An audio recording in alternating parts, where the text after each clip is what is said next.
Now, Chelsea will be facing Arsenal this weekend, and probably when you'll be seeing this video, you'll probably see it after Chelsea's result against Barcelona. So, this video, I've done it quite before, but I want us to talk about something different.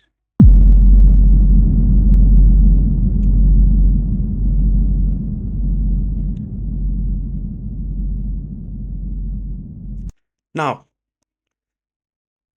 Eze managed to score an incredible hat trick in that game at the Emirates, and that showcased a player who is very creative, who's actually starting to blossom under Mikel Arteta. But this also raises huge and pertinent question to Enzo Maresca, who is supposed to probably face the toughest opponent in the Premier League. Let nobody confuse you, but Arsenal are the toughest opponent that Chelsea are going to face this season. I know they are faced Bayern Munich.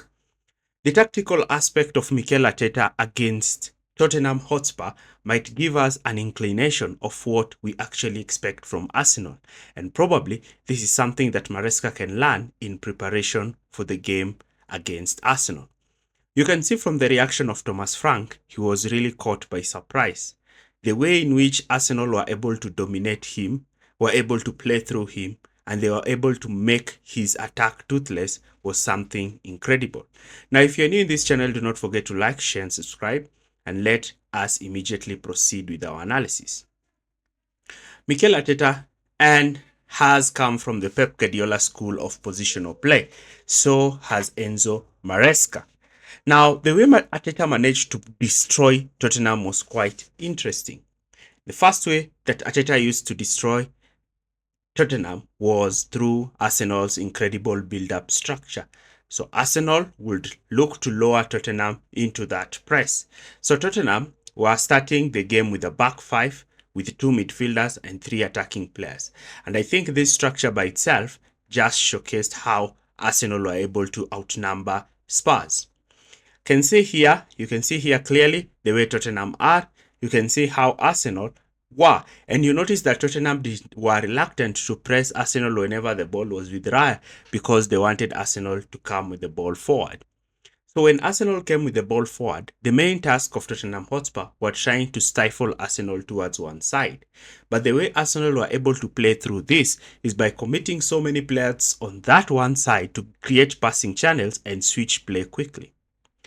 Now, because of the way Spurs were looking to press Arsenal and remain conserved, is the reason why Arsenal were able to play through them. Arsenal would start their fullbacks high and wide, creating passing options for David Raya, who would look to play balls in particular to Timber and Calafiori.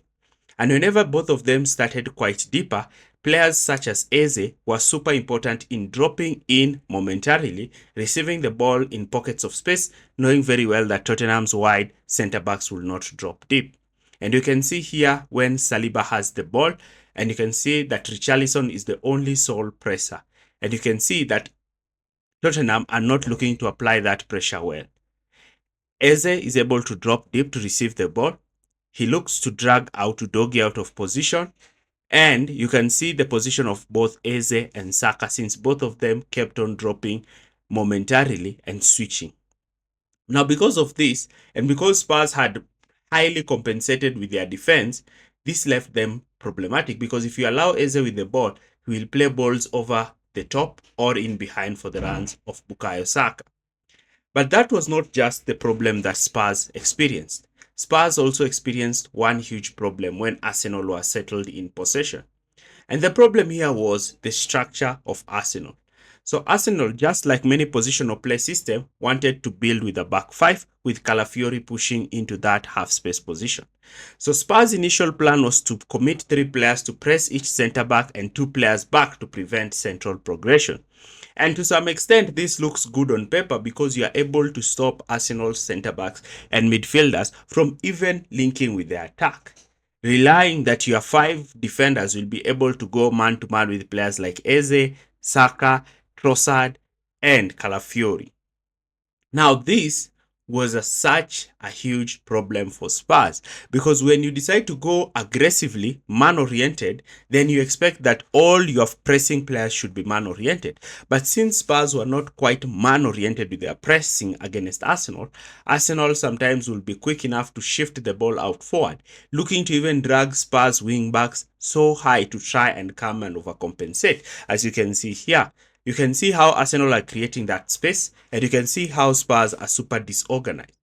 One thing in particular was the way Eze and Calafiori would look to drop in those areas in the wide channels to receive the ball, then look to link up with their wingers, and then look to even have players like Timber pushing forward so that Arsenal can create that triangle in the wide area to isolate the wing back and the wide centre back. And this is actually what created spaces for the players like Eze to receive cutbacks and actually score. You can see here the ball is with Nkape. Nkape is able to play the ball to Trossard, and you can see the position that Calafiori has already looked to take. And these are some of the patterns of play that made it super difficult for Spurs to cope up with Arsenal. And these are some of the things that Maresca can actually learn when looking to face Arsenal. Now, one thing that was also quite clear with the way Arsenal were looking to build up from the back is Arsenal were quite different from Spurs when it came to pressing. Arsenal were looking to press in that 4-4-2 kind of structure. And because Spurs were looking to have to overload one side of the pitch, Arsenal's players' pressing system was quite interesting.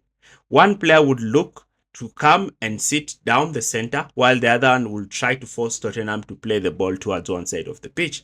And I explained to you the reason why that happens is because the opponent wants to make the pitch as small as possible. And Arsenal, in particular, are so strong when they are forcing the ball to go towards the touchline.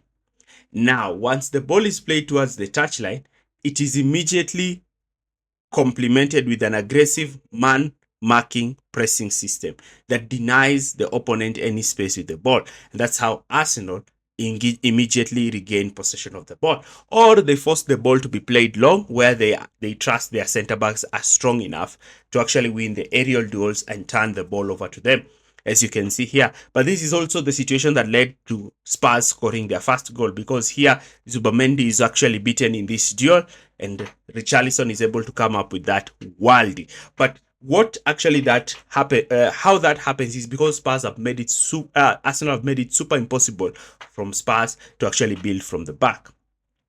Another thing that is so incredible about Arsenal is their off-possession structure. Arsenal's off-possession structure is usually a rigid blocked 4-4-2, with one forward looking to cover the pass from wide centre back while applying pressure, and the other looking to also apply that pressure onto the other centre back. Arsenal will use their wingers to cover Tottenham's fullbacks, while the entire team will shift across, creating that seesaw kind of a shift during defensive structures. Now, Maresca must learn and understand Arsenal, but looking at both Chelsea and Tottenham, those are two different opponents, because Chelsea, when it comes to the attack, they're much more dynamic than Spurs. But Maresca can really learn from this game.